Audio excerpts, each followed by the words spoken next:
Bapak, Saudara sekalian yang dikasihi Tuhan dan mengasihi Tuhan, Shalom, salam patunggilan. Bertemu kembali dengan Sapa Pagi GKJW Jemaat Manuan pada pagi hari ini dengan tema integritas rohani dan kekuatan batin. Sebelum kita mendengarkan firman Tuhan, hendaknya kita mohon tuntunan Roh Kudus agar kita bisa mendengarkan dengan baik. Mari kita bersatu di dalam doa. Maha besar Allah Bapa yang bertata dalam kerajaan surga yang mulia, sungguh kami mengucap syukur ya Bapa, di mana pada saat ini Tuhan sudah memberikan kehidupan kepada kami. Semalaman kami sudah beristirahat, dan pada saat ini Tuhan memberikan kehidupan yang baru, tentunya dengan harapan yang baru. Bapa di dalam surga, kalau pada saat ini kami akan mendengarkan firman-Mu, tolong hendaknya Roh Kudus-Mu saja yang menuntun, agar kami boleh Kau beri roh pengertian dan roh hikmat akan firman-Mu. Berfirmanlah ya Bapa, karena kami sudah siap untuk mendengarnya. Terima kasih. Amin. Ibu bapak serta saudara sekalian, integritas rohani adalah sikap hidup yang menunjukkan kejujuran, ketulusan, kesetiaan, dan ketaatan kepada Tuhan. Secara konsisten dalam pikiran, perkataan, dan tindakan. Orang yang memiliki integritas rohani tetap hidup benar di hadapan Tuhan, walaupun tidak ada orang yang melihat. Amsal pasal 10 ayat yang ke-9. Siapa bersih kelakuannya, aman jalannya.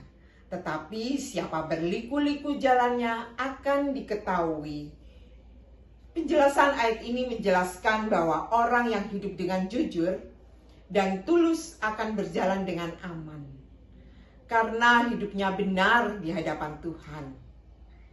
Integritas rohani membuat seseorang tidak hidup dalam kepalsuan atau kemunafikan. Sebaliknya, orang yang hidup dengan tipu daya pada akhirnya akan diketahui kesalahannya. Contoh tokoh Alkitab yaitu Daniel. Daniel adalah contoh tokoh yang memiliki integritas rohani.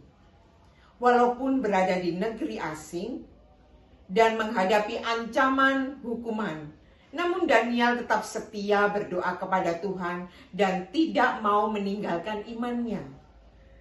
Daniel pasal 6 ayat yang ke-10.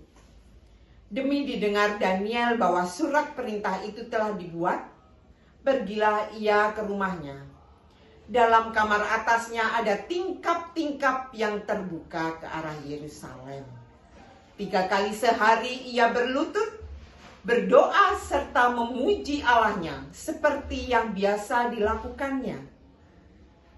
Makna dari teladan Daniel menunjukkan bahwa integritas rohani berarti tetap setia kepada Tuhan meskipun menghadapi tekanan, ancaman, dan kesulitan. Keberanian batin mempunyai definisi adalah kekuatan hati untuk tetap percaya kepada Tuhan, melakukan yang benar, dan menghadapi rasa takut, tantangan, atau penderitaan dengan iman dan keyakinan. Ulangan pasal 31 ayat yang ke-6. Kuatkan dan teguhkanlah hatimu. Janganlah takut dan jangan gemetar karena mereka. Sebab Tuhan Allahmu dialah yang berjalan menyertai engkau. Ia tidak akan membiarkan engkau dan tidak akan meninggalkan engkau. Penjelasan ayat ini mengajarkan bahwa keberanian sejati berasal dari keyakinan bahwa Tuhan selalu menyertai umatnya. Keberanian batin membuat seseorang tetap teguh dan tidak menyerah, walaupun menghadapi kesulitan atau ancaman. Contoh tokoh yang kedua yaitu Daud.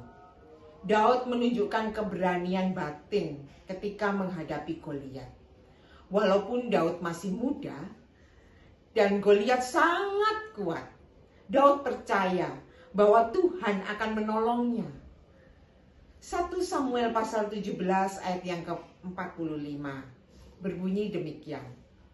Tetapi Daud berkata kepada orang Filistin itu, "Engkau mendatangi aku dengan pedang dan tombak dan lembi.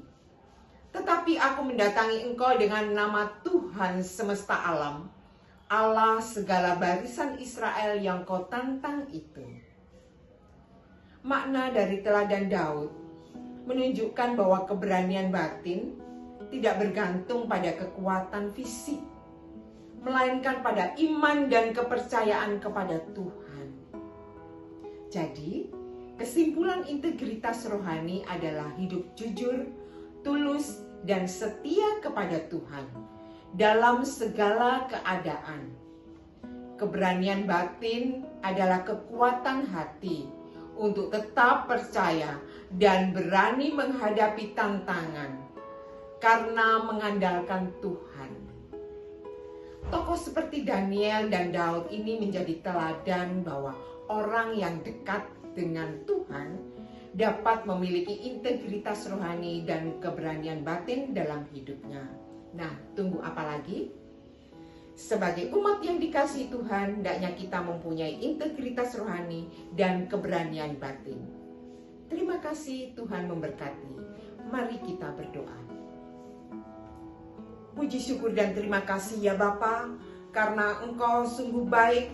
Pada pagi hari ini Engkau mengingatkan kepada kami, hendaknya kami meneladani kehidupan seorang Daud dan juga seorang Daniel.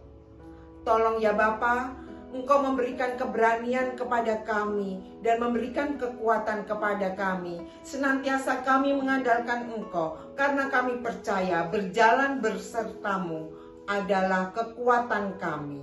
Terima kasih ya Bapa. Pada saat ini kami menyerahkan kehidupan kami, mulai pagi, siang hingga malam hari nanti. Biarlah Tuhan sendiri yang turut campur tangan di dalam setiap langkah kami. Terima kasih ya Bapa. Di dalam nama Tuhan Yesus Kristus, Tuhan dan Juru Penebus kami yang hidup. Amin. Terima kasih, Tuhan memberkati.